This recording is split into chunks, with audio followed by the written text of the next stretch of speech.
My wife cheated on me with a new man and they wanted to take away my company, so I destroyed it. My name is Grant Mercer, and for the better part of a decade, I thought I had a solid, if imperfect, life. I owned a growing software business in Charlotte, North Carolina, had a modest but beautiful home, and was the father to a bright-eyed little girl named Rosie, who had just turned 1. I'd been married for nearly 6 years to Mallory, a financial analyst for a mid-sized firm in the city. We met through mutual friends, connected over our shared ambition, and seemed to make a strong team. But on a quiet Tuesday morning, everything I thought I knew was flipped on its head with one single email. It was 7:14 a.m. I remember the exact minute because I always checked the time when I sat down with my first cup of coffee. Rosie was in her high chair, babbling between mouthfuls of mashed banana and baby cereal. I had NPR playing softly in the background and was mentally sorting through my to-do list for the day when the notification popped up on my laptop. Subject: moving forward. I clicked, more out of reflex than curiosity, and my stomach turned the moment the message opened. The email was from Mallory. Attached was a PDF of pre-filed divorce paperwork. And a photo. The image hit me like a punch to the chest. There was Mallory, wrapped around a man who looked barely old enough to rent a car, smiling proudly in front of our lakeside cabin, the same cabin I'd bought less than a year ago as a place for us to escape to on weekends, as a family. Her message was short, clinical, and painfully final. I've already moved into the cabin with Hayden. Please don't make this more difficult than it needs to be. The deed is in my name, and my attorney will be in touch. I'll be filing immediately. For a moment, I just sat there, frozen. Rosie, completely oblivious, giggled and clapped her hands as she tried to feed a spoonful of banana to her stuffed lamb. My hands trembled slightly as I reached for my coffee. I took a sip. Swallowed. Breathed. Then I typed a short reply. Are you certain about that? I hit send. Blocked her email. Blocked her number. Then turned my full attention back to my daughter and her breakfast like it was any other morning. It's strange how clarity can hit you hardest when your heart is breaking. In hindsight, all the signs were there. Over the past 3 months, Mallory had taken increasingly frequent business retreats to the lake cabin, claiming she needed quiet to focus on a potential promotion or to review financial reports without distraction. I didn't question it. I wanted to be supportive. I was juggling a critical growth phase in my company, Maven Bridge Solutions, an automation platform I'd built from scratch over 7 years. The company was gaining traction in the logistics and supply chain sector, and I'd recently entered negotiations for a major partnership.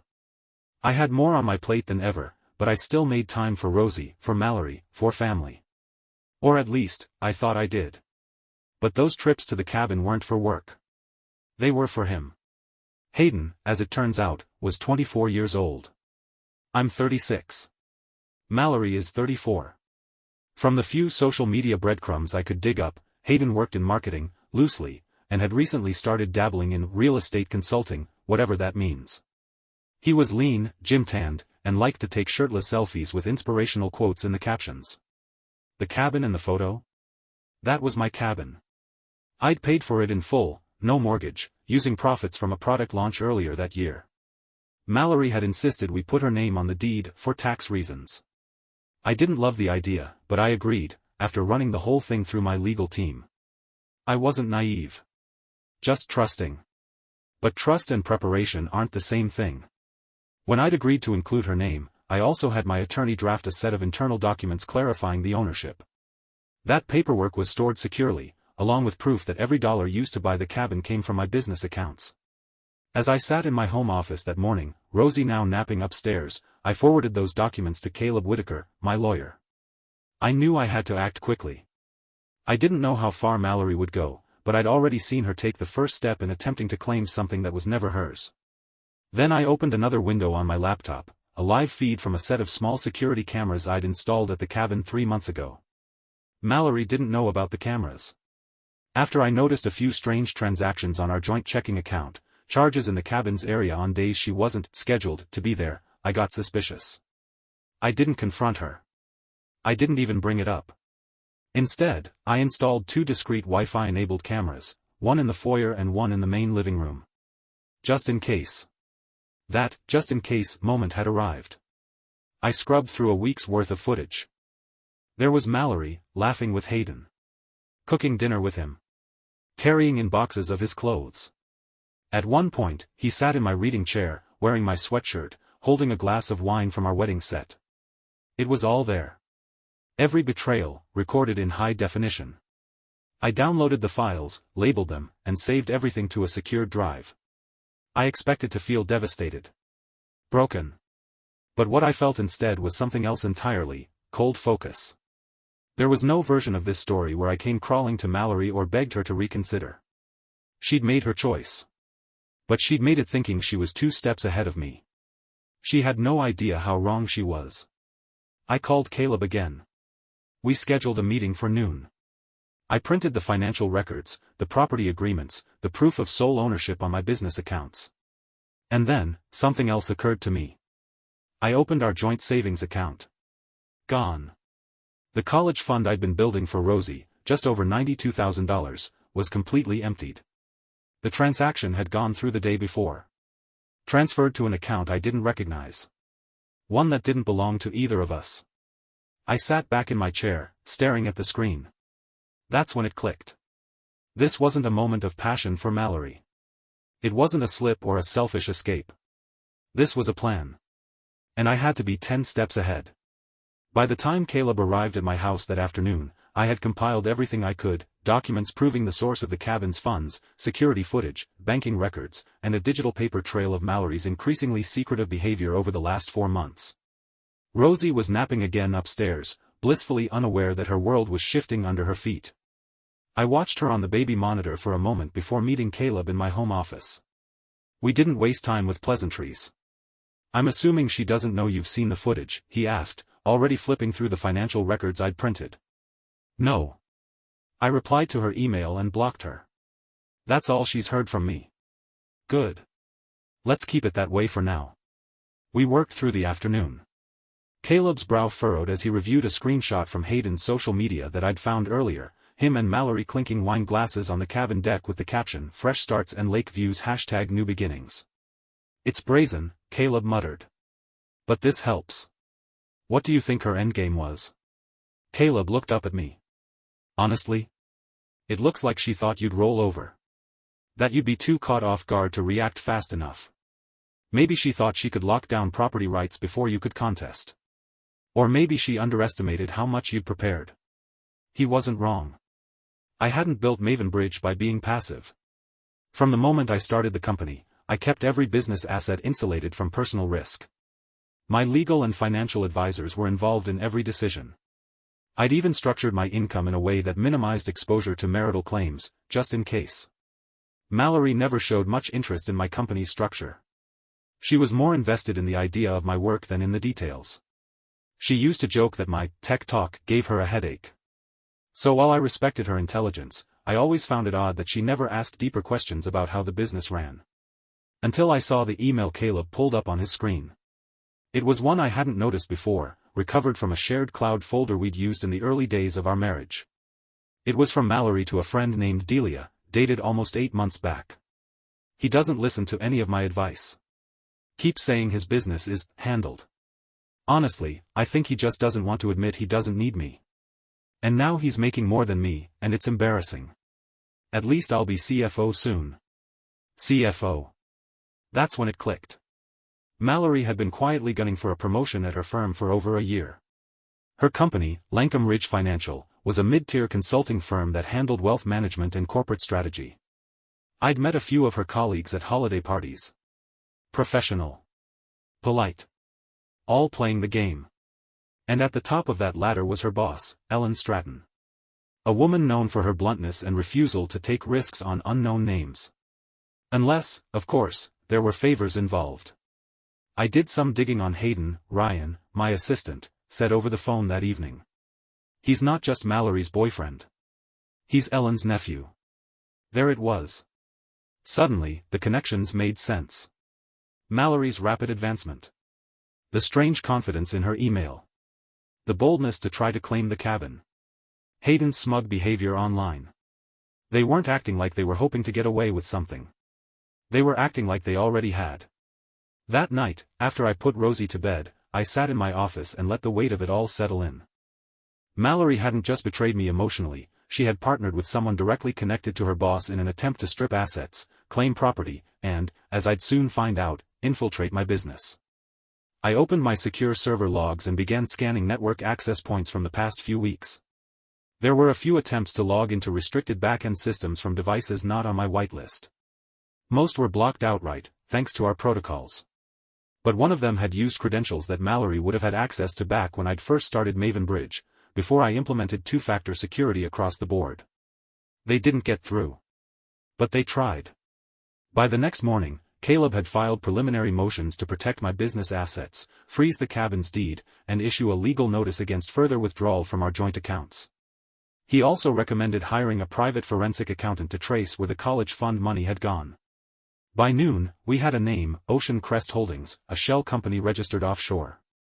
"I'm not surprised," Caleb said. "What is surprising is how much planning this took." "It wasn't just her," I said quietly. "She had help." That evening, as Rosie and I ate dinner together, her face smeared with avocado and applesauce, I couldn't help but feel the strange, steady hum of determination rising in me.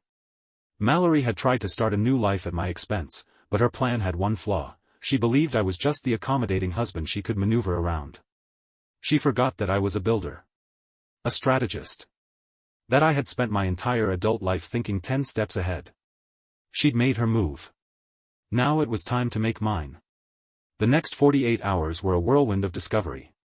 While Caleb handled the legal groundwork, I brought in Ryan to help me dig deeper into the connections between Mallory, Hayden, and Lancome Ridge Financial. Everywhere we looked, more threads appeared. Ryan had a knack for tracing digital footprints. He was the one who helped me vet my early hires at Maven Bridge. I gave him full access to our case folder and asked him to dig through Hayden's and Mallory's online activity. What he found next made my stomach turn. Hayden had a private Facebook group filled with messages and screenshots going back months. The tone was smug, cavalier. He boasted to his friends about landing a wealthy older woman and locking down a real estate asset in record time. He even posted photos from the cabin, my cabin, lounging on my deck furniture, wearing a robe that I knew for a fact had my initials embroidered on it. But what stood out most was one particular message. "Once Mallory's in as CFO, she'll have the access we need. Ellen's already said she'll back her all the way. We're going to make a clean sweep of his contracts before he even knows what hit him." They weren't just having an affair. They were planning a corporate hit job. Caleb called me that afternoon. "Grant," he said, his voice tense, "we just received a preliminary petition from Mallory's attorneys. They're claiming her role in your business was fundamental to its success. They're requesting a court-ordered audit and temporary control of your company's financials during the divorce proceedings. She's trying to seize my company.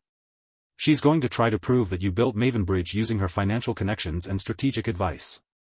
"That's a lie," I said, though it felt strange to speak the words aloud. "I know. And we'll prove it's a lie. But we need to hit back fast. She's expecting you to react emotionally. We're going to respond with evidence." Ryan had already begun compiling every document that showed the company's growth trajectory, before Mallory was even in the picture. Early revenue sheets, legal filings, even my first business loan paperwork, all dating back nearly a year before we met. The picture was clear: I had built Maven Bridge myself, from nothing. And that wasn't all I had. 3 years ago, I took over the management of Mallory's personal investment portfolio after she expressed frustration with her previous advisor. She'd made decent money, but never really understood the nuances of investing. I offered to help, and she agreed, so long as I kept her updated every quarter. I had access to everything. And while I never planned to use it against her, I'd kept detailed records of every transaction, every adjustment, and every allocation I made on her behalf. She never objected. In fact, I had half a dozen emails where she thanked me for handling everything. Those same emails would now become evidence that she had not been the financial brain behind Maven Bridge. But what shocked me was something hidden in her recent activity log. Over the past 5 months, Mallory had been using her access to our home network to attempt to download restricted business files from my servers, files that contained contract terms, client relationships, and software prototypes. She never got in, my systems flagged the attempts. But the attempts were real. "Ryan," I said as I stood by the window that evening, watching Rosie chase bubbles in the backyard, "we need a full server log, flagged access attempts, and a report showing the protections that stopped them. Timestamp everything. You're thinking espionage? I'm thinking intent. The next day, Ryan called me, out of breath. Grant, you're going to want to see this. He sent over a zipped file of communications between Hayden and Ellen Stratton, Mallory's boss and his aunt. Apparently, one of Ellen's interns had access to her cloud folder, and a handful of files had been accidentally synced with a shared internal server that Ryan had access to via a partner company. What we found was damning. Ellen and Mallory had been discussing a merger involving Lankham Ridge and a competing firm, Corbel Analytics, one of Mavenbridge's biggest potential rivals. The merger would be contingent on Elise providing leverage over Mavenbridge's contracts, which would allow Corbel to undercut our pricing model and poach our logistics clients. They had even created a tentative timeline. Week 1, Mallory files for divorce. Week 2, control request submitted for Mavenbridge's financials. Week 3, Mallory is promoted to CFO, bringing insight from the transition. Week 4, Corbel uses the intel to pitch directly to Mavenbridge's clients. There it was. In black and white. They didn't just want to leave me. They wanted to destroy what I built. That night, I sat quietly in the living room while Rosie slept upstairs. I thought about the day Mallory and I first visited the lake cabin. We had stood on the back porch, watching the sunlight ripple across the water. She'd squeezed my hand and said, "This is where we'll teach our kids to fish. I can't wait to make memories here." Now, she was using that same porch to celebrate her new life, with another man. A man who saw me as nothing more than a stepping stone. A man who had no idea I was 5 moves ahead. They thought I'd fall apart. That I'd crumble under the weight of betrayal and chaos. But they'd forgotten one thing: I'd built my life from the ground up, twice, once when I left my old job and again when I built Mavenbridge from scratch. This wasn't the first time I'd been cornered. It would just be the last time anyone underestimated me. I woke up the next morning with more clarity than I'd had in weeks. Everything was in motion now. Caleb had finalized the legal injunctions, Ryan had assembled a portfolio of digital evidence, and the forensic accountant had traced Mallory's offshore transfers to 3 shell companies under Ocean Crest Holdings. Each one had a direct connection to Corbel Analytics. She hadn't just been stealing from me. She was laundering money in preparation for a hostile takeover of my client base, using my daughter's college fund, no less. But the final blow came from the most unlikely place. Ryan stormed into my home office just after 10 a.m., tablet in hand, face pale. "Grant," he said, breathless. "We found the connection. Mallory's been submitting your internal financials to Corbel through Ellen's back channel. We've got email confirmations, forwarding logs, even the spreadsheets themselves. Some of it was outdated, but some of it was from just 3 weeks ago." "How?" "Her laptop. She used a screen capture tool to record parts of your dashboard during your logins at home. Then she recreated the files manually. Slow, but effective." I sat back, hands steepled. They'd been careful. They hadn't breached my security directly. But they'd been watching. Studying. Copying. This wasn't just personal betrayal anymore. This was a textbook case of corporate espionage. I met with Caleb and his litigation team that afternoon. We drafted a formal complaint against both Lankham Ridge Financial and Corbel Analytics, citing attempted intellectual property theft, financial misconduct, and privacy violations. We attached every screenshot, every email, and every transaction trail we had. Caleb also sent an immediate cease and desist to Ellen Stratton, Mallory's boss, informing her that we had uncovered her role in the attempted scheme and that we were prepared to escalate to federal authorities if necessary. Then came the final piece. We scheduled an anonymous tip to Lankham Ridge's board of directors. In it were 2 things, a summary of Ellen's communications with Mallory and Hayden, and, most damning of all, a video clip from the lake cabin security camera. In the footage, Ellen, Mallory, and Hayden were seated in the living room, champagne in hand, laughing as they toasted Mallory's impending promotion. "To the future CFO," Ellen said. "And to the cleanest business handoff this firm's ever seen," Hayden added. Mallory leaned into him and said, "By the time Grant figures it out, the ink will already be dry." They had no idea they were being recorded. 2 hours after the email went out, all 3 of their phones lit up, caught on camera again. Through the live feed from the cabin, I watched as Ellen stepped outside, taking a call. Her voice shook. "What do you mean legal action? Who sent this?" Mallory's face was pale, her hands trembling as she opened her laptop. Hayden, ever the optimist, poured another glass of champagne, until his phone buzzed with dozens of messages. His private group chats, the ones where he bragged about bleeding Grant dry and taking down his castle, had been leaked. They'd gone viral. Ryan had made sure of it. That evening, I received a phone call from Lankham Ridge's legal counsel. They were placing Ellen on immediate administrative leave and postponing Mallory's promotion pending a full internal investigation. The next morning, Ellen resigned quietly. 3 days later, Mallory was let go as well. Official reason: breach of professional ethics. Hayden? His small marketing agency's only investor, Ellen, pulled funding. By the following week, he was posting from his parents' living room in Missouri, claiming he'd been targeted by cancel culture. And the lake cabin? That became mine, officially and uncontested, after a court ruling declared Mallory's claim null due to the verified documentation of financial origin. The divorce proceeded swiftly after that. Once Mallory realized what I knew, she stopped contesting. Her attorneys tried to negotiate quietly behind the scenes, hoping I wouldn't press criminal charges. Caleb and I agreed. We wanted full custody of Rosie, the lake house, and restitution for the funds stolen from our accounts. Mallory signed. She didn't fight. There was no apology. No explanation. Just silence. She faded from our lives like smoke after a fire. 6 months later, Rosie and I were sitting on the cabin porch. It was autumn now.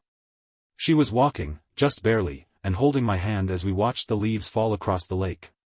Sometimes, when the wind is still and the water's quiet, I think about that email, the one that tried to flip my life inside out. Mallory thought she was writing her victory speech. She didn't know she was documenting her own downfall. I printed that email out and framed it. It hangs in my home office as a quiet reminder, not of betrayal, but of preparation. Of knowing your worth. Of protecting what you build. And of never letting anyone decide the value of your work, your family, or your future but you. Thank you for watching the video. Like it if you watched the video to the end and don't forget to subscribe. Have a nice day.